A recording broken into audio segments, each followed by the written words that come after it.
علیکم ورحمۃ اللہ وبرکاتہ۔ نحمدہ ونصلی ونسلم علی رسولہ الکریم، اما بعد فاعوذ باللہ من الشیطان الرجیم، بسم اللہ الرحمن الرحیم۔ اقیموا الصلاۃ وآتوا الزکاۃ، صدق اللہ مولانا العظیم وصدق رسولہ النبی الکریم الامین، ونحن علی ذلک من الشاہدین والشاکرین والحمد للہ رب العالمین۔ قال اللہ تبارک و تعالی فی شان حبیبہ مخبرا وآمرا، ان اللہ وملائکتہ یصلون علی النبی یا ایھا الذین آمنوا صلوا علیہ وسلموا تسلیما۔ الصلاۃ والسلام علیک یا رسول اللہ وعلی آلک وصحبہ وسلم یا نبی اللہ۔ الصلاۃ والسلام علیک یا رسول اللہ وعلی آلک وصحبہ وسلم یا حبیب اللہ۔ واجب الاحترام سامعین و حاضرین، آج کے خطبہ جمعۃ المبارک میں پچھلے جمعۃ المبارک کو چونکہ نماز کے بارے میں بات ہوئی تھی، تو سیرت کے ہی تناظر میں آج زکوٰۃ کے بارے میں اسلام میں جو مال خرچ کرنا ہے، شاید اتنی تفصیل کے ساتھ تو گفتگو نہیں کروں گا زکوٰۃ کے حوالے سے، لیکن اس حکم کے تناظر میں کہ اللہ رب العزت نے نماز کا اور زکوٰۃ یعنی مال کے خرچ کرنے کا کثرت کے ساتھ ذکر فرمایا، تو اسلام کی نظر میں جو معیشت ہے، انسان کی جو معاشی ضروریات ہیں، یہ کتنی اہم ہیں، اور اس حوالے سے اللہ کے پیغمبر صلی اللہ علیہ وسلم کی تعلیمات کیا ہیں اور ہمارے سماجی رویے کیا ہیں، اسلام نے اس حوالے سے بھی تبدیلی لے کے آیا ہے۔ تو بات چونکہ تبدیلی کی چل رہی ہے، تو یہ آج کی گفتگو بھی جو معیشت کے حوالے سے، معاش کے حوالے سے اور معاشی مسئلے کے حوالے سے جو مذاہب عالم کا رویہ ہے، اس میں اسلام کیا تبدیلی لے کر آیا، یہ آج کا موضوع ہے۔ اور آج کے یعنی تہذیبی تناظر میں بھی ہم اس کو دیکھنے کی کوشش کریں گے۔ پہلی بات تو یہ ذہن میں رکھیے کہ دنیا بھر کے جو مذاہب ہیں، ان کا رویہ ہمیں اس طرح کا نظر آتا ہے کہ جس طرح عام آپ یہ جملہ سنتے بھی ہیں کہ دنیا جو ہے یہ مردار ہے اور اس کے طالب جو ہیں وہ کتے ہیں۔ بڑا سخت یہ سٹیٹمنٹ ہے۔ اگر یہ بات ایسے ہو بھی تو اس کا حقیقی مخاطب تلاش کرنا چاہیے، کس موقع پر یہ بات کہی گئی اس کو دیکھنا چاہیے۔ اوورآل جو اسلام کا رویہ ہے وہ دیگر مذاہب سے بالکل مختلف ہے، تو اسلام کی رائے میں ایسا نہیں ہے۔ ورنہ یہ بات کہ اگر یہ زکوٰۃ مال جو ہے وہ اتنی بری چیز ہوتی، اسلام کا نقطہ نظر یہ ہے کہ مال و دولت اللہ کی نعمت ہے، یہ اللہ تعالیٰ کا فضل ہے، اسی لیے حکم ہوا ہے نا کہ اللہ کا فضل تلاش کرو۔ رزق کی تلاش میں نکلنا گویا کہ اللہ کے فضل کی تلاش میں نکلنا ہے، اور خود قرآن نے اس کے بارے میں حکم دیا۔ آپ ہر تقریباً جمعے میں یہ آیات اکثر سماعت فرماتے ہیں کہ فانتشروا فی الارض، زمین کے اندر پھیل جاؤ، وابتغوا من فضل اللہ، اور اللہ کا فضل تلاش کرو، اس کا رزق جو ہے اس کے لیے تگ و دو کرو، کہ جب جمعے کی نماز پڑھ چکو تو پھر نکلو۔ تو اس کا مطلب یہ ہوا کہ دولت جو ہے وہ اللہ کا فضل ہے، اللہ کی نعمت ہے، یہ کوئی لعنت نہیں ہے، اور یہ اللہ کی ذات سے دور کرنے والی چیز نہیں ہے، بلکہ اس کا صحیح مصرف اور اس کا صحیح انداز میں خرچ کرنا، یہ گویا کہ انسان کو اللہ کے قریب کرنے والا۔ وہ لوگ اللہ کے قریب ہیں جو اپنے مال و دولت کو اس طریقے کے مطابق خرچ کرتے ہیں جو خدا اور رسول کا حکم ہے۔ میں جو بات کہنا چاہتا ہوں وہ یہ ہے کہ ہمیں اس تناظر میں جو اللہ کے نبی صلی اللہ علیہ وسلم تبدیلی لے کر آئے اس کو بھی دیکھنا چاہیے۔ عیسائیت نے، یہودیت نے تو اس موضوع پر بات ہی نہیں کی، نہ ہونے کے برابر۔ عیسائیت نے بات کی تو وہ بھی یعنی منفی انداز میں۔ انجیل متی کی آیات ہیں جس میں یہاں تک حضرت عیسیٰ علیہ السلام کی طرف منسوب ہے کہ جو آدمی مال دولت رکھتا ہے وہ جلدی جلدی اس کو خرچ کر دے اور اس سے دور نکل جائے، اس لیے کہ اس مال و دولت کی موجودگی میں وہ خدا کی بادشاہت، یعنی کہہ لیجئے کہ اللہ کی رضا اور جنت کا حاصل کرنا اس کے لیے ممکن ہی نہیں ہے۔ اس کا مطلب یہ ہوا کہ کوئی اچھی زندگی گزارنے والا آدمی وہ جنت میں نہیں جا سکتا۔ یہ انجیل متی کی آیت ہے۔ یہودیت نے سرے سے اس کو نظر انداز کیا۔ باقی مذاہب کا حال یہی ہے۔ ہندو مذہب کے اندر اور بدھ مذہب کے اندر تو سرے سے ہی جو سادھو کا، جوگی کا تصور ہے، اور نروان ان کے ہاں ایک لفظ بولا جاتا ہے کہ گویا کہ نروان کے حصول کے لیے، یعنی اللہ کے قرب کے لیے، اپنی روح کو پوتر بنانے کے لیے انسان کو سب کچھ چھوڑ کر دوسری طرف نکلنا چاہیے۔ اللہ کے نبی صلی اللہ علیہ وسلم اس حوالے سے آپ نے اس تصور کو بدل دیا۔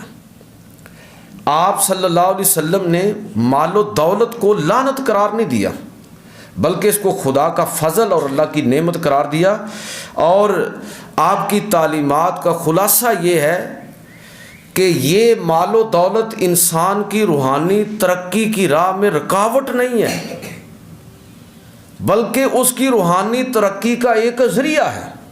جس طرح تسبیح پڑھنا اور نفلی عبادات جو فرض ہیں وہ تو فرض ہیں، لیکن جس طرح نفلی عبادات انسان کو اور زیادہ اللہ کے قریب کرتی ہیں، تو اسی طرح یہ مال و دولت کا خرچ کرنا اللہ کی مخلوق پر، اللہ اور اللہ کے رسول کے حکم کے مطابق، یہ بھی گویا کہ بندے کو اللہ رب العزت کے قریب کرنے والی چیز ہے۔ تو یہ ایسی چیز لعنت نہیں ہے، اللہ سے دور کرنے والی چیز نہیں ہے، روحانی ترقی کی راہ میں رکاوٹ نہیں ہے۔ اس وقت جو آپ اگر مذاہب کا مطالعہ کریں تو یہی چیز آپ کو نظر آئے گی، اور مغربی تہذیب کا مطالعہ کریں تو پھر بھی آپ کو یہی چیز، انتہاؤں پر کھڑے ہیں سارے۔ مذہب یہ کہہ رہے ہیں، یہودیت ہو، عیسائیت ہو، ہندو مذہب، بدھ مت اور دیگر مذاہب کی تعلیمات یہ ہیں کہ دنیا اور مال یہ گویا کہ انسان کی روحانی ترقی کی راہ میں رکاوٹ ہیں، اس لیے انسان کو اس سے پیچھے ہٹ جانا چاہیے۔ یعنی روح کی ترقی کے لیے دنیاوی امور سے مکمل اجتناب، یہ روحانی ترقی کا نسخہ ہے۔ اور مغربی تہذیب آپ کو کیا کہہ رہی ہے کہ کوئی روحانیت ہے ہی نہیں سرے سے، بلکہ روح کی تسکین کے لیے بھی یہی طریقہ اختیار کیا گیا کہ انسان کے جسم کو زیادہ سے زیادہ فیسیلیٹیٹ کیا جائے، زیادہ سہولتیں دی جائیں، تو اس سے انسان کی روح بھی خوش ہوگی۔ اگر ایسا ہوتا تو مغرب کے اندر لوگوں کو ذہنی طور پر زیادہ مطمئن ہونا چاہیے تھا۔ اگر سہولیات ہی انسان کو مطمئن کرنے والی ہوتی تو جن لوگوں کو اللہ تعالیٰ نے مال و دولت سے نوازا ہے، صرف مال و دولت ہی ان کی ترجیحات میں ہے، تو ان کو زیادہ مطمئن ہونا چاہیے، زیادہ روحانی طور پر سکون ان کو محسوس کرنا چاہیے، لیکن معاملات اس کے برعکس ہیں۔ تو یہ اللہ کے نبی صلی اللہ علیہ وسلم اس حوالے سے بھی آپ تبدیلی لے کر آئے۔ آپ کی تعلیمات کا خلاصہ یہی ہے کہ روحانی ترقی کے لیے جہاں نماز ضروری ہے، دیکھیں نا دونوں چیزوں کا ساتھ ساتھ ذکر آ رہا ہے، اقیموا الصلاۃ وآتوا الزکاۃ، کہ نماز قائم کرو اور زکوٰۃ ادا کرو۔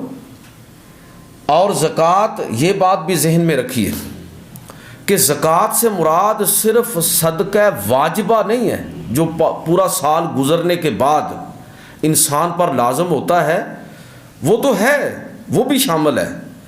زکوٰۃ کا مطلب یہ ہے کہ اس میں آپ دیگر جتنے بھی اللہ کی راہ میں جس انداز میں بھی مال آپ خرچ کرتے ہیں، وہ بھی صدقہ کا لفظ، خیرات کا لفظ، زکوٰۃ کا لفظ، اور قرآن مجید نے اس کے لیے ایک بڑا جامع لفظ استعمال کیا ہے، وَآتِ ذَا الْقُرْبَى حَقَّهُ، اور قریبی رشتہ داروں کو ان کا حق دو۔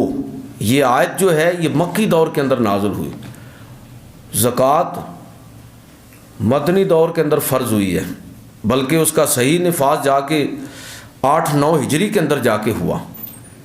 لیکن یہ آیت جو میں آپ کو سنا رہا ہوں یہ مکی دور کے اندر نازل ہوئی. وَآتِ ذَا الْقُرْبَى حَقَّهُ، حق عربی زبان میں اس چیز کا نام ہے کہ کسی کی چیز بطور حق اور فرض کے آپ کے ذمہ لازم ہو. یعنی یہ آپشن نہیں ہے کہ آپ دے دیں ٹھیک ہے، نہیں دے دو تب بھی کوئی مسئلہ نہیں. اس کا مطلب یہ ہوا کہ مکی دور کے اندر بھی مسلمانوں کو تعلیم یہ ہے کہ وہ اپنا مال حسب توفیق مقدار اور تعداد نہیں ہے وہ اللہ کی راہ میں خرچ کریں. مکی دور کے اندر بھی زکوٰۃ اسی طرح لازم تھی، اگرچہ اس کے تفصیلی احکام بعد میں جا کے نازل ہوئے مدنی دور کے اندر. تو اللہ کی راہ میں مال کو خرچ کرنا اور اس میں بڑی اہم چیز بطور حق کے لوگوں کا حق سمجھتے ہوئے لوگوں پر اس کو خرچ کرنا، یہ انسان کی روحانی ترقی کا باعث ہے. اللہ کا حکم ہے نا کہ قریبی رشتہ داروں کو ان کا حق دو. اور لفظ جو استعمال ہوا وَآتِ ذَا الْقُرْبَى حَقَّهُ، میں نے پچھلی کسی گفتگو میں بھی عرض کیا تھا کہ ہمارے ہاں جس طرح کی تبلیغ ہوتی ہے اس کے نتیجے میں بہت سارے ہمارے کانسیپٹ جو ہیں وہ غلط ہو گئے. ان میں سے ایک یہ بھی ہے کہ یہ جو زکوٰۃ ہے تو زکوٰۃ کو بڑا ہی میل کچیل اور یہ بڑا ہی ردی قسم کا اور بڑا ہی کہہ لیجئے کہ گھٹیا قسم کا مال ہے، اور کوئی شریف آدمی چاہے وہ زکوٰۃ کا مستحق ہی کیوں نہ ہو وہ زکوٰۃ لینے کے لیے تیار نہیں ہوتا. وہ کہتے ہیں نہیں جی میں ضرورت مند تو ہوں لیکن میں زکوٰۃ نہیں لینا چاہتا، آپ مجھے میری ویسے مدد کر دیں. تو یہ تصور اس لیے بنا ہے کہ ہم نے زکوٰۃ کے بارے میں لوگوں کو یہ بتایا کہ یہ زکوٰۃ کو بڑا گھٹیا قسم کا لعنتی قسم کا مال ہے، حالانکہ یہ وہ مال ہے جو خود پاک ہے اور دوسرے مال کو پاک کر دیتا ہے. اور جو شخص یہ مال ادا کرتا ہے یہ مال اس کو بھی پاک کر دیتا ہے. یعنی مال دینے والا بھی پاک، جس مال سے وہ دیا گیا وہ بھی پاک، اور جو دیا جا رہا ہے وہ بھی پاک. تو یہ مال ایسا کوئی خبیث قسم کا مال نہیں ہے، بلکہ یہ بطور فرض اللہ کے حکم کے مطابق دیا جا رہا ہے اور پاک ترین مال ہے. لہٰذا یہ مستحق کو لینے میں کوئی حرج نہیں ہے جو اس کا مستحق ہو. کیونکہ ہمارے ہاں سلسلہ ہی دوسرا ہے کہ جو مستحق ہیں وہ بیچارے خوفزدہ ہوتے ہیں، اور جو مستحق نہیں ہیں وہ کہتے ہیں کہ آپ جو بھی دے دیں ہم لے لیں گے. یہ جن لوگوں کی آپ مدد کرتے ہیں اس میں بھی اگر یہ چیز ہمارے پیش نظر ہو نا کہ ہم عام طور پر جو لوگ ہمیں مانگتے ہوئے نظر آتے ہیں آپ ان کو پیسہ دینے کی بجائے آپ ان کی ضرورت پوری کر دیں. کہتے ہیں بچی کی شادی ہے، تحقیق کر لیں، اس میں کوئی تعاون فرما دیں. کپڑا نہیں ہے وہ کر دیں، آٹا نہیں ہے اس کا خیال کر لیں. آپ ضروریات کو پورا کر لیں، میرے خیال میں اس سے بھی ایک بڑی پابندی خود بخود ہی ہو جائے گی. تو میں جو بات عرض کرنا چاہتا ہوں کہ اس شریعت نے صدقے کو بطور حق کے لازم کیا، زکوٰۃ کو دوسروں کے حق کے طور پر لازم کیا. یہ میں اس پر زور دے کے اس لیے بات کر رہا ہوں کہ جب ہم کوئی چیز بطور حق ادا کرتے ہیں تو میری اور آپ کی نفسیات اور ہوتی ہیں. یعنی کہہ لیجئے کہ جب آدمی بطور فرض کے بطور حق کے کوئی چیز ادا کرتا ہے، مثال کے طور پر کسی سے آپ نے قرض لیا ہے 1,00,000 روپیہ، تو آپ اس کو واپس کر رہے ہیں، تو وہ واپس کرتے ہوئے یہ معاملہ اور ہوگا.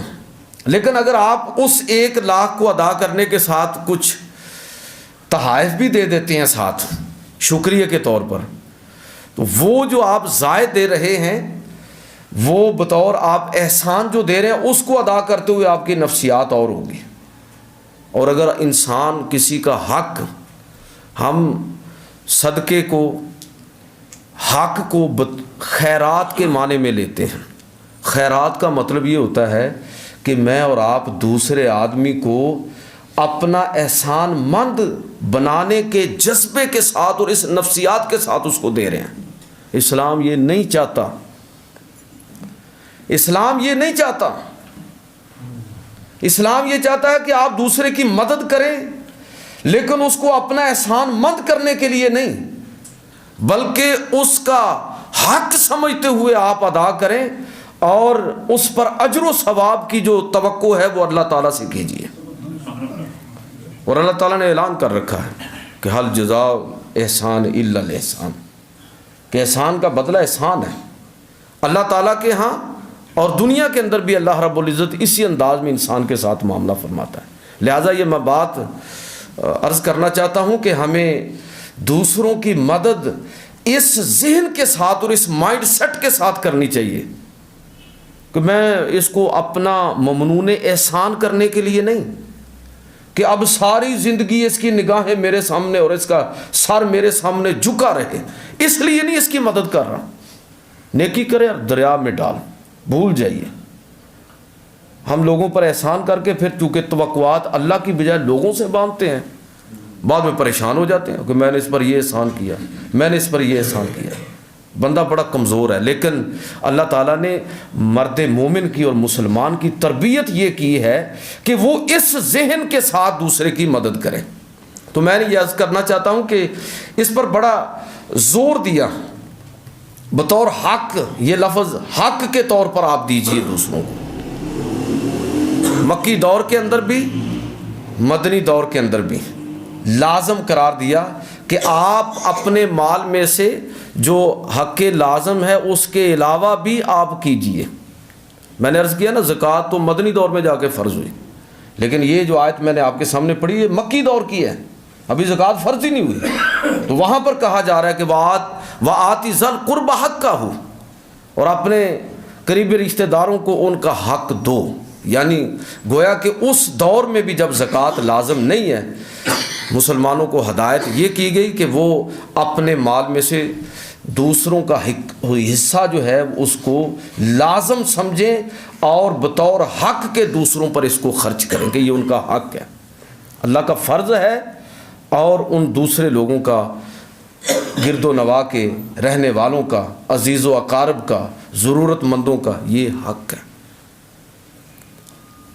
اسلام کی نظر میں یہ جو میں عرض کر رہا ہوں کہ جو پیغمبر علیہ الصلوۃ والسلام تبدیلی لے کر آئے تو اس میں یہ لوگوں کا مائنڈ سیٹ تبدیل کر دیا کہ یہ جو آپ کے پاس مال و دولت ہے یہ کوئی لعنت نہیں ہے، یہ خدا کی نعمت ہے اور فضل ہے، بدل دیا۔ مذاہب عالم کی رائے اور نقطہ نظر اور تھا، اسلام نے اس کو اور انداز میں بیان، یہ اللہ کا فضل اور اس کی نعمت ہے، اس نعمت کی قدر بھی کرو اور اس کو اس طریقے کے مطابق خرچ کرو، اور یہ سمجھو کہ رب کریم جو فرماتا ہے کہ من ذا الذی یقرض اللہ قرضا حسنا، کہ گویا کہ تم یہ مال دولت جو خرچ کر رہے ہو انسانوں سے توقع نہیں رکھنی، ایسے سمجھو گویا کہ تم اللہ کو بطور قرض دے رہے ہو، اور اللہ اس قرض کو کئی گنا زیادہ کر کے واپس تمہاری طرف لوٹانے والا ہے۔ یہ انسان کی روحانی تسکین، جن لوگوں کو یہ چسکا پڑ جاتا ہے ان کو بانٹنے میں جو مزہ آتا ہے، اور اللہ رب العزت قرآن مجید میں جگہ جگہ اس طرح کی آیات موجود ہیں کہ جو آدمی، جن کا مفہوم یہ ہے ان آیات کا اور حدیثوں کا بھی، کہ جو آدمی اپنا ہاتھ کھول دیتا ہے اللہ رب العزت بھی اپنا ہاتھ اس کے لیے کھول دیتا ہے، اور جو آدمی اپنا ہاتھ روک لیتا ہے تو پیچھے سے بھی سپلائی رک جاتی ہے۔ اب یہ بندے نے خود فیصلہ کرنا ہے۔ اللہ رب العزت وہ ایک چیز دیتا ہے، 1 روپیہ خرچ کرتا ہے، اور اللہ رب العزت اس کے لیے کم از کم 10 اور آگے کی کوئی حد نہیں ہے۔ اور آپ دیکھ لیجئے کہ ہم لوگوں پر جس طرح ہمارے رب کا فضل اور کرم ہے اس کو آپ دیکھ سکتے ہیں کہ اللہ رب العزت کا کتنا فضل و کرم ہے۔ ہم تھوڑا سا ہاتھ کھولتے ہیں تو اللہ رب العزت ہم پر اور زیادہ اپنا فضل اور کرم نازل فرماتا ہے۔ تو میں عرض یہ کرنا چاہتا ہوں کہ اسلام نے ایک تو اس تصور کو تبدیل کر دیا، اور دوسرا اس کو زندگی کا لازمہ قرار دے دیا اور اس کو معیشت کو، معاش کو اور معاشی مسئلے کو حوالے سے تعلیم، چیزیں حرام ہیں، یہ چیزیں حلال ہیں، حرام اور حلال کے ذرائع شریعت نے مکمل طور پر واضح کر دیے، اور نبی کریم صلی اللہ علیہ وسلم کی پوری زندگی کو بھی اس حوالے سے دیکھنا چاہیے۔ حضور صلی اللہ علیہ وسلم کی، آپ کی جو پوری زندگی ہے اس کو بھی دیکھنا چاہیے کہ نبوت سے پہلے کیا ہے اور نبوت کے بعد کیا ہے۔ میں صرف ایک روایت جو میں اکثر عرض کیا کرتا ہوں کہ حضرت خدیجۃ الکبریٰ رضی اللہ تعالیٰ عنہ نے آپ صلی اللہ علیہ وسلم کی سیرت پر اس وقت تبصرہ کیا تھا جب حضور پہلی وحی کے نزول کے بعد غار حرا سے واپس تشریف لائے، اور پورا واقعہ بیان کیا اور اپنی پریشانی کا تذکرہ فرمایا، تو اللہ کے نبی صلی اللہ علیہ وسلم کی اس پریشانی کو دیکھتے ہوئے اور جو آپ پر اس آنے والے دور کی جو ذمہ داریاں تھیں، اس کے نتیجے میں آپ پر جو ایک طرح کی گھبراہٹ طاری تھی کہ آپ فرماتے ہیں کہ مجھ پر چادر ڈال دو، زملونی زملونی، مجھ پر چادر ڈال دیجئے۔ یعنی وہ جو گھبراہٹ، جو پریشانی کہ آنے والے دور میں پوری انسانیت سب کی ذمہ داری اور سب تک دین کا پیغام اور ان کی دنیا اور آخرت کی مکمل بہتری، اس کی ساری ذمہ داری اللہ کے نبی صلی اللہ علیہ وسلم پر کہ آپ دنیا اور آخرت کی ہر طرح کی لوگوں کی ضمانت لیں گے کہ اگر وہ اس طریقے کے مطابق چلیں گے تو ان تک پیغام بھی پہنچانا ہے اور ان کو کامیابی کے سارے طریقے بھی بتانے ہیں دنیا اور آخرت کے اندر۔ تو یہ بہت بڑی ذمہ داری تھی۔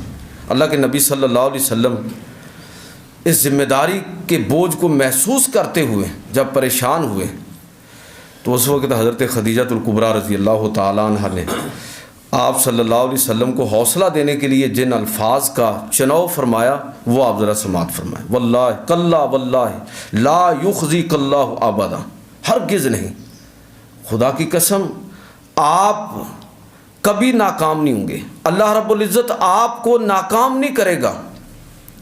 انک لتصل الرحم، اس لیے کہ آپ صلہ رحمی کرنے والے ہیں، وتحمل الکلہ وتکسب المعدوم وتعین علی نوائب الحق، اس لیے کہ آپ بے سہاروں کی مدد کرنے والے ہیں، صلہ رحمی کرنے والے ہیں، جو لاچار ہیں ان کے ساتھ کھڑے ہونے والے ہیں۔ جب آپ دوسروں کی مدد کرنے والے ہیں، دوسروں کے کام آنے والے ہیں، دوسروں کی ضروریات پوری کرنے والے ہیں، تو پھر اللہ رب العزت آپ کو کیسے دنیا میں اور آخرت میں ناکام کیسے کرے گا؟ وہ اللہ ناکام نہیں آپ کو کرے گا، آپ کامیاب ہوں گے۔ یہ کب کی بات ہو رہی ہے؟ اعلان نبوت سے پہلے کے دور کی۔ اس کا مطلب یہ ہوا کہ اعلان نبوت سے پہلے رسول اللہ صلی اللہ علیہ وسلم بھرپور سماجی اور خاندانی زندگی گزار رہے ہیں۔ یہی اسلام میں اور مغرب میں یہی فرق ہے۔ یہاں 70 سال کا بابا بھی اپنے پوتے پوتیوں کی فیس کے لیے فکر مند ہوتا ہے کہ میں نے وہ فیسیں ادا کرنی ہیں، اس لیے کہ وہ یہ سمجھتا ہے کہ ذمہ داریوں کو ادا کرنا اللہ کے ہاں اجر و ثواب کا باعث ہے۔ اس کی ریاست ذمہ دار تو الگ سے ہوگی نا۔ یورپ اور مغرب اور اسلام میں یہ بہت بڑا فرق ہے کہ یہاں ہمارے ہاں آخری عمر تک انسان ذمہ داری کو محسوس کرتا ہے اور محسوس کرنا چاہیے، اس لیے کہ یہ کون سی دنیا داری ہے؟ یہ عین دینداری ہے، یہ عین اجر و ثواب کا باعث ہے جب انسان ان ذمہ داریوں کو اٹھاتا ہے۔ تو میں یہ عرض کر رہا ہوں کہ پیغمبر علیہ الصلوۃ والسلام کی یہ تعریف جو کی جا رہی ہے تو یہ اعلان نبوت سے پہلے آپ کا جو کردار تھا یہ اس کا تذکرہ ہے، اور اعلان نبوت کے بعد تو آپ دیکھیے مال آ رہا ہے اور جا رہا ہے۔ نبی کریم صلی اللہ علیہ وسلم اس کو اپنے پاس روک ہی نہیں رہے۔ باقی لوگوں کے لیے یہ نہیں ہے کہ جو آئے سب بانٹ دو، کئی صحابہ نے اس طرح کی کوشش کی اور چاہا۔ ایک صحابی نے نبی کریم صلی اللہ علیہ وسلم سے آخری لمحات کے اندر مشورہ مانگا کہ اللہ کے نبی میں اپنا سارا مال اللہ کی راہ میں صدقہ کرنا چاہتا ہوں، تو نبی کریم صلی اللہ علیہ وسلم نے منع فرما دیا۔ فرمایا کہ اس میں سے کچھ خرچ کر لو اور باقی ورثاء کے لیے چھوڑ دو، اس لیے کہ اس کے مال کا ورثاء کو ملنا یہ بھی اس کے لیے باعث اجر و ثواب ہے۔ اس کے بچوں کی ضروریات، اس کے رشتہ داروں کی ضروریات کے لیے وہ مال خرچ ہو، اس کا ترکہ جو ہے وہ سب سے زیادہ مستحق وہ لوگ ہیں، تو وہ اس مال کو حاصل کریں۔ نبی کریم صلی اللہ علیہ وسلم نے منع کر دیا، آپ نے فرمایا کہ ایسا مت کرو، اس میں سے کچھ خرچ کر لو، باقی چھوڑ جاؤ اپنے رشتہ داروں کے لیے۔ ہمارے ہاں کرتے ہیں لوگ، بعض لوگ مسئلہ بھی پوچھتے ہیں، والد صاحب ناراض ہوئے، ایک اولاد کے نام ساری جائیداد اور جو کچھ ہے سب ایک کھاتے میں ڈال دیا، باقی سب کو محروم کر دیا۔ پوچھا جائے گا اس باپ سے بھی۔ جو چیزیں انسان زندگی میں کماتا ہے مزاج میں فرق ہوتا ہے، اس کا یہ طریقہ نہیں ہے کہ آپ کسی کو بالکل ہی محروم کر دیں، یہ آپ کا اختیار ہے کہ آپ اگر کسی کو محروم کرنا چاہتے ہیں تو کر لیجئے۔ قانون اور شریعت ساری چیزیں قانون ہی نہیں ہوتا، کچھ چیزیں اخلاقیات پر بھی مبنی ہوتی ہیں۔ ایک صحابی آئے نا، نبی کریم صلی اللہ علیہ وسلم سے عرض کی، اللہ کے رسول آپ گواہ ہو جائیے، میرا یہ بیٹا ہے، میں یہ غلام اس کو تحفے کے طور پر دے رہا ہوں۔ تو نبی کریم صلی اللہ علیہ وسلم نے فرمایا، کیا تو نے اپنے باقی بیٹوں کو بھی اس طرح کا تحفہ دیا ہے؟ تو عرض کیا نہیں۔ آپ نے فرمایا کہ پھر میں اس پر گواہ نہیں بنتا، میں اس پر گواہ نہیں بنوں گا۔ اولاد کے اندر مزاج میں فرق ہوگا، تابع داری میں فرق ہوگا، باقی چیزوں میں فرق ہوگا، اس لیے اسلام میں یہ جو آنکھ کرنے کا تصور ہے نا، یہ سرے سے ہے ہی نہیں۔ یہ وراثت تقسیم ہوگی اپنے قانون اور اصول کے مطابق، یہ ہمارے قوانین ہیں۔ تو میں یہ عرض کر رہا ہوں کہ اس حوالے سے جو شریعت کا مزاج ہے کہ اس کو ایک معاشی مسئلے کے طور پر، معاشی مسئلے کو ایک جینون مسئلے کے طور پر ایڈریس کیا، اور اس کو انسانوں کی ضروریات کے تناظر میں مال و دولت کو اللہ تعالیٰ کی نعمت اور فضل قرار دیتے ہوئے اس کی منصفانہ تقسیم، اس کا صحیح انداز میں خرچ کرنا، اس کو گویا کہ اللہ رب العزت نے اس کو بھی روحانی ترقی کا سبب قرار دیا۔ یہ ہمارے مذہب کی تعلیم یہ ہے، اور اللہ کے نبی صلی اللہ علیہ وسلم کی جو پوری آپ کی تعلیمات ہے اس کا خلاصہ اگر نکالیں تو وہ یہی بنتا ہے کہ اگر دو جملے ہوں، ایک ہے شریعت دین اسلام وہ اللہ کا حق ہے، ایک حصہ وہ ہے، اور دوسرا بندوں کا حق ہے۔ اچھا، میں جو بات پچھلے کئی جمعوں سے عرض کر رہا ہوں کہ ہمارے ذہن میں عام طور پر یہ ہے کہ اللہ کا حق مثلا نماز ہے، ذکر اذکار ہے، تلاوت ہے، تہجد ہے، تو یہ ہمارے ذہن میں زیادہ ہے۔ روزے ہیں، نفلی روزے ہیں، فرض روزے ہیں، باقی جو انسانوں کے حق ہیں آدھا دین، بلکہ میں اگر یہ کہوں کہ آدھے سے بھی زیادہ دین وہ ہے جو اللہ رب العزت نے اپنے بندوں کے حقوق کے لیے نازل فرمایا۔ اور یہ بات ہمیں ذہن میں رکھنی چاہیے کہ اللہ رب العزت اپنے حق کے معاملے میں چاہے گا تو سزا دے گا اور چاہے گا تو معاف فرمائے گا، لیکن بندوں کے حق کے بارے میں حدیثیں آپ سماعت فرماتے ہیں کہ کس طرح یہ لازم ٹھہرایا کہ بندوں کا حق بندے ہی قیامت کے دن اللہ رب العزت ان کے تقاضوں کو مد نظر رکھے گا۔ کہ اگر کوئی آ گیا، یہ حدیث آپ نے اکثر سنی ہے، حضور نے آپ نے صحابہ سے سوال کیا تھا کہ مفلس کون ہے؟ تو عرض کیا کہ اللہ کے نبی جس کے پاس مال و دولت نہ ہو۔ آپ نے فرمایا نہیں، میری امت میں سے مفلس وہ شخص ہوگا کہ قیامت کے دن ساری نیکیاں لے کر آئے گا، اس کے نامہ اعمال کے اندر نماز بھی ہوگی، روزہ بھی ہوگا، زکوٰۃ اور حج بھی ہوگی، دیگر اذکار اور نیکیاں بھی ہوں گی، لیکن پھر اسے تقاضا کرنے والے لوگ آ جائیں گے۔ کوئی کہے گا کہ اس نے میرے ساتھ یہ زیادتی کی ہے، کوئی کہے گا کہ میرے ساتھ یہ زیادتی ہوئی ہے، میرا یہ حق اس نے پامال کیا ہے، تو اس کی نیکیوں کو اٹھا اٹھا کر ان لوگوں کو دیا جائے گا۔ روزہ اس کو دے دو، زکوٰۃ اس کو دے دو، حج اور عمرے فلاں فلاں کے اندر تقسیم کر دو، اینڈ میں اس بندے کے پاس کچھ بھی نہیں بچے گا. لیکن لوگ ابھی بھی ہوں گے. اب اس کے پاس نیکی تو ہوگی کوئی نہیں, تو اللہ رب العزت فرمائے گا اگر نیکیاں ختم ہو گئی ہیں, اب جو تقاضا کرنے والے ہیں ان کے گناہوں کو اس کے پلڑے میں ڈال دو. تو بالکل ہی محروم ہو گیا. دنیا سے ہر نیکی لے کر گیا وہ شخص, لیکن اب اس کی ساری نیکیاں دوسروں کے کھاتے میں چلی گئیں. یہ اس امت کا, نبی کریم صلی اللہ علیہ وسلم نے فرمایا کہ یہ اس امت کا مفلس انسان ہے. لہٰذا یہ بات ہمیں ذہن میں رکھنی چاہیے کہ اسلام کے نظام معیشت کے اندر اور اسلام کے پورے نظام معیشت کی جو بنیاد ہے وہ زکوٰۃ ہے, صدقات ہیں, اور خیرات کا لفظ بھی میں احتیاطاً استعمال کر رہا ہوں چونکہ آپ عام استعمال کرتے ہیں, ورنہ ہمارے ہاں خیرات کا لفظ نیگیٹو سینس کے اندر استعمال ہوتا ہے, یعنی جیسے آپ کسی کو بھیک دے رہے ہیں. اس کی جگہ صحیح لفظ وہ ہے جو قرآن نے استعمال کیا, حق, صدقہ اور زکوٰۃ. اور تینوں کا مطلب اگر ایک ہی کیا جائے کہ یہ تینوں چیزیں بطور حق انسان پر لازم ہیں, یعنی دوسروں کا حق میں اور آپ ادا کر رہے ہیں, دوسروں کو اپنا احسان مند بنانے کے لیے ہم ان پر اپنا مال و خرچ نہیں کر رہے. بندے کی نفسیات بالکل مختلف ہوں گی جب وہ اس مائنڈ سیٹ کے ساتھ اللہ کی راہ میں خرچ کرتا ہے. پھر اس کی ساری توقعات کس سے ہوں گی؟ صرف اللہ تعالیٰ کی ذات سے. بندے سے وہ توقع نہیں کرے گا اور پریشان بھی نہیں ہوگا.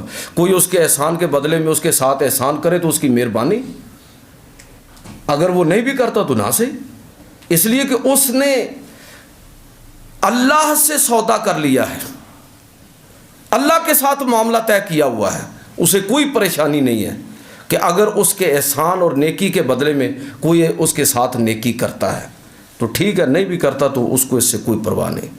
میں بات یہ کر رہا ہوں کہ یہ بنیادی فرق ہے اسلامی نظام معیشت کے اندر, زکوٰۃ کے نظام کے اندر, صدقہ اور خیرات اور بطور حق دوسروں کو جو ہم اپنا مال خرچ کرتے ہیں اس میں, اور مغرب کا جو کہہ لیجئے کہ سرمایہ دارانہ نظام ہے. کسی بھی نظام کی کامیابی کے لیے ضروری ہے کہ وہاں دولت مسلسل سرکل کے اندر رہے. سرکولیشن آف منی یہ کسی بھی معاشرے کی معاشی گروتھ کے لیے بڑی ضروری ہے. لیکن فرق دیکھ لیں آپ اسلام میں اور مغرب میں کہ یہاں بھی دولت گردش کرتی ہے, ادھر بھی کرتی ہے, لیکن یہاں کس طرح گردش کرتی ہے اور حکم کیا ہے, قانون اور اصول کیا ہے. تو خاصو من اغنیائہم, کہ یہ ان کے امیر لوگوں سے لی جائے گی, فَتُرَدُّ إِلَىٰ فُقَرَائِهِمْ, اور فقراء کی طرف لوٹائی جائے گی. اور وہاں پر نفسیات کیا ہے, یہ بہت بڑا فرق ہے. وہاں نفسیات کیا ہے کہ آپ نے اس انداز میں مارکیٹنگ کرنی ہے کہ لوگوں کے میکسیمم جتنے ایسٹس ہیں ان کو کس طرح آپ نے کیپچر کرنا ہے. وہاں بھی دولت کی گردش آپ کو نظر آئے گی, لیکن نیچے سے اوپر کی طرف سرمایہ دارانہ نظام. اور پوری دنیا اس وقت اسی معاشی جکڑ بندی کے اندر ہے. امریکہ اور پوری دنیا اس وقت یہ جو جنگ آپ کو نظر آ رہی ہے یہ بھی اصل میں اسی مفادات کی جنگ ہے. تو یہ سرمایہ دارانہ اپروچ ہے. اسلام کی اپروچ کیا ہے کہ یہاں دولت نیچے سے اوپر کی طرف نہیں جاتی بلکہ اوپر سے نیچے کی طرف آتی ہے, کہ مالداروں سے مال لیا جائے گا ان کی روحانی ترقی کے لیے اور اللہ کے قرب کے لیے. لازم ہے کہ وہ اپنے مال کو بطور حق دوسروں پر خرچ کریں, اور یہ ذہن میں رکھ کے خرچ کریں کہ ہم اپنا مال اللہ کو بطور قرض دے رہے ہیں, اور اللہ کا وعدہ ہے کہ وہ اس قرض کو کئی گنا زیادہ کر کے واپس لوٹائے گا. یہ میرے اور آپ کے لیے. ورنہ جو لوگ صحیح معنوں میں اللہ کی رضا پر کانے ہوتے ہیں وہ یہ بھی نہیں سوچتے. وہ کہتے ہیں مال اللہ کا ہے, بس دے رہے, اللہ کی رضا مطلوب ہے, اللہ پر قرضہ نہیں چڑھا رہے, بطور قرض نہیں. لیکن اللہ تعالیٰ فرماتا ہے ٹھیک ہے بطور قرض ہی دے دو مجھے. بطور قرض بھی دو گے تو تب بھی میں تمہیں یہ کئی گنا زیادہ کر کے تمہیں واپس لوٹاؤں گا. اب یہ آپ اسلام کے پورے نظام پر اس حوالے سے غور کریں تو آپ کو یہ بات نظر آئے گی کہ اسلام کس طرح مال کو, دولت کو نچلی سطح پر منتقل کرنا چاہتا ہے. سماجی طور پر کس طرح کا مساوات نہیں، انصاف چاہتا ہے. مساوات کی ہے نا سوشلزم نے. یہ بھی ایک شکل آپ کو نظر آئے گی کہ سب کو برابر کرنے کی کوئی، جب انسان برابر ہیں ہی نہیں صلاحیت کے اعتبار سے، ذہن کے اعتبار سے، تو یہ تنوع جو انسانوں کے اندر اللہ نے صلاحیت کا رکھا ہے، جب انسان برابر اس نے پیدا ہی نہیں کیے، تو اگر آپ انسانوں کو برابر کرنے کی کوشش کریں گے تو وہی حال ہوگا جو رشیا کا ہوا اور ان ممالک کا، جہاں انسانوں کو زبردستی غلام بنا کے رکھا گیا. یہ جدید غلامی کی ایک شکل ہے. یہ بھی غلط، سرمایہ دارانہ نظام بھی غلط. اصل اپروچ وہ ہے. اور یورپ اور مغرب کو نمازوں سے کوئی خوف اور خطرہ نہیں ہے. ہمارے روزوں کو ان کے ہاں اس سے ان کو کوئی خطرہ نہیں ہے. اگر ان کو کسی چیز سے خطرہ ہے تو وہ صرف اور صرف صحیح معنوں میں مکمل اسلامی نظام ہے، کہ یہ وہ نظام ہے جو سوسائٹی کو وہ سرمایہ دارانہ اپروچ ختم کر کے کہ تقسیم کیسے ہوگی. تقسیم ہوگی، آپ پورا اسلام کا نظام معیشت پڑھیں. پیغمبر علیہ الصلوۃ والسلام جو تبدیلی لے کر آئے تو اس میں آپ نے اس تقسیم میں انسانوں کی ضرورت کو پیش نظر رکھا کہ انسان، حضرت عمر فاروق رضی اللہ تعالیٰ عنہ اور حضرت ابوبکر صدیق کا بہت تھوڑے معاملات میں اختلاف ہوا ہے. ایک اختلاف ایک موقع پر یہ ہوا کہ جو مال و دولت آتا تھا تو حضرت عمر فاروق رضی اللہ تعالیٰ عنہ کی رائے یہ تھی کہ لوگوں کے اندر جو مال تقسیم کیا جائے تو ان کے اسلام میں مقام اور مرتبے کے مطابق کیا جائے. یہ سوچ بھی کوئی ایسی غلط نہیں تھی کہ جو لوگ پہلے مسلمان ہوئے ہیں، جن کی خدمات زیادہ ہیں، تو ان کو زیادہ وظیفہ دیا جائے. اب دیکھیے ذرا سوچنے کا انداز، یہ غلط تو نہیں ہے. جو حضور کا خاندان ہے ان کو زیادہ دیا جائے. لیکن حضرت ابوبکر صدیق رضی اللہ تعالیٰ کی نے یہ سوچ نہیں تھی. وہ کہتے تھے کہ جو آدمی نیک ہے، جس نے اسلام کی، یہ بڑی بات سمجھنے والی ہے، جس نے اسلام کی خدمت کی ہے، وہ ہم سے اس کا صلہ کیوں طلب کرتا ہے؟ وہ اللہ تعالیٰ سے اس کا صلہ طلب کرے اور اللہ اس کو بہتر صلہ دے گا. ہم مال کو لوگوں کی دین اسلام کی خدمات کے عوض میں نہیں دیں گے، بلکہ ہم مال کو لوگوں کی ضروریات کے مطابق خرچ کریں گے. ان کا جملہ ہے وَهَذَا مَعَاشٌ فَالْأُسْوَةُ فِيهِ خَيْرٌ مِنَ الْأُسْرَةِ. کتاب الخراج کا یہ حوالہ ہے کہ یہ جو معاش کا معاملہ ہے، یہ اس میں مساوات بہتر ہے اس درجہ بندی سے جو حضرت عمر فاروق رضی اللہ تعالیٰ فرما رہے تھے کہ مال کو لوگوں کی ضروریات کے مطابق لوگوں میں خرچ کیا جائے. جو سوسائٹی کی وہ خدمت کر رہے ہیں، اگر اس پر آپ خرچ کرنا شروع کریں گے تو معاشی عدم توازن جو ہے وہ پیدا ہونا شروع ہو جائے گا. اچھا میں کہتا ہوں کہ چلیں آپ نے کر بھی لیا ایسا. اگر کسی شخص کو، یعنی حضرت ابوبکر صدیق رضی اللہ تعالیٰ عنہ کا ویژن دیکھیے، ایسے نہیں لوگوں نے کہا کہ ابو بکر وہ تھے کہ رسول اللہ صلی اللہ علیہ وسلم کے وصال کے بعد اگر کسی نے اسلام کو سنبھالا ہے تو وہ ابو بکر صدیق رضی اللہ تعالیٰ. ویژن ذرا دیکھیے کہ معاشی مسئلہ اہم ترین مسئلہ ہے. سماجی سطح پر، معاشرتی سطح پر لوگوں کے اندر اطمینان پیدا کرنے کے لیے ریاست کا مائنڈ سیٹ کیا ہونا چاہیے، کس طرح اس کو سوچنا چاہیے کہ لوگوں کی ضروریات. اور آپ ذرا فرمائیے کہ ضروریات سارے لوگوں کی ایک جیسی نہیں ہوتی. بھئی آپ کا بچہ، میرا بچہ، ہم سب کے بارے میں یہ چاہتے ہیں اچھے اسکولوں میں پڑھیں، اچھے اداروں میں پڑھیں. میں اور آپ سارے ہی چاہتے ہیں. حضرت ابوبکر صدیق رضی اللہ تعالیٰ عنہ کی اپروچ یہ تھی کہ یہ لوگوں کی ضروریات کے مطابق ہونا چاہیے. اگر ضروریات کی بجائے آپ خدمات کا، تو پھر دیکھ لیجیے ایک جرنیل ریٹائر ہوا ہے اور بھی لوگ آپ مثالیں دے سکتے ہیں. ایک مربع اس کی خدمات کے 2 مربع زرخیز زمین اس کو مل گئی ہے. تو اب وہ زمین اگر آپ نے اس کو دے ہی دی ہے، جو کہ بالکل غلط ہے، بالکل غلط ہے، اگر آپ نے اس کو دے ہی دی ہے تو مجھے یہ بتائیے کہ اگر ایک صلاحیت میرے اندر ہے تو کیا وہ وراثت میں نسلی طور پر وہ صلاحیت میری نہیں ہے؟ اور ایسا نہیں ہے، ایسا بالکل بھی نہیں ہے۔ وہ صلاحیت نسلی اعتبار سے جب آگے منتقل نہیں ہوتی تو وہ جو تحفہ خدمات کے عوض دیا ہے اس کو آگے کیوں منتقل کیا جائے؟ زیادہ سے زیادہ جو چیز ہونی چاہیے وہ یہ ہونی چاہیے کہ اگر انعام کے طور پر کوئی چیز کسی کو خدمات کے اعتراف میں دی بھی جائے تو اس کو اس کی زندگی تک ان کے پاس رہنے دیا جائے، اور اس کے بعد واپس وہ قوم کا مال ہے، وہ قوم کو واپس ملنا چاہیے۔ تباہی مچی ہوئی ہے پورے ملک کے اندر۔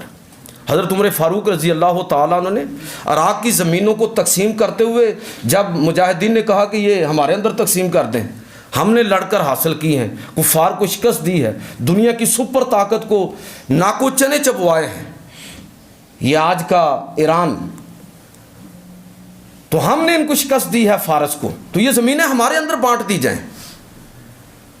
تو اس وقت حضرت عمر فاروق رضی اللہ تعالیٰ عنہ جو اس نتیجے پر پہنچ چکے تھے کہ میں نے جو رائے ابو بکر کے دور میں اختیار کی وہ رائے درست نہیں تھی، انہی کی بات درست ہے، آپ نے اس چیز کو منع فرما دیا، فرمایا نہیں، یہ زمین تم اپنی زندگی میں سے فائدہ اٹھاؤ گے اور اس کے بعد اگلی نسلیں سے فائدہ اٹھائیں گی، یہ اسی طرح پبلک پراپرٹی کے طور پر آنے والی نسلوں کے اثاثے ہیں، نہ کہ یہ چند خاندانوں کو۔ میں یہ کہنا یہ چاہتا ہوں کہ اسلام نے جو اللہ کے نبی صلی اللہ علیہ وسلم تبدیلی لے کر آئے وہ ایک تو معاشی مسئلے کے حوالے سے آپ نے بالکل اپروچ بدل دی، دیگر مذاہب کا اور دیگر تہذیبوں کا جو اس حوالے سے رویہ تھا اس کو تبدیل کر دیا کہ یہ روحانی ترقی کی راہ میں کوئی رکاوٹ نہیں ہے، اور دوسرا یہ پراپر انسان کا مسئلہ ہے۔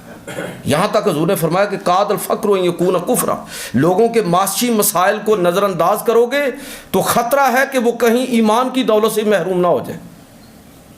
جس طرح آپ لوگ خود کہتے ہیں کہ کسی بھوکے کو پوچھا نا کہ چند کیڈا سونا انہیں کہ ہاں بڑا ہی سونا ہے، بالکل روٹی کی طرح، اس لیے کہ اس کو تو بیچارے کو روٹی کی ضرورت ہے نا، چاند کی حسن و جمال سے اس کو کیا قرض۔ تو اسلام نے پراپر اس چیز کو ایڈریس کیا اور ہمیں یہ تعلیم دی کہ آپ جو سماجی سطح پر ہے یہ آپ انصاف سے اور عدل سے کام لینا یہ آپ کے ذمے ہے۔ میں مساوات کا لفظ استعمال نہیں کر رہا، تو یہ بھی ایک تبدیلی ہے جو نبی کریم صلی اللہ علیہ وسلم سماجی حوالے سے لے کر آئے۔ اللہ تعالیٰ مجھے اور آپ کو فہم عطا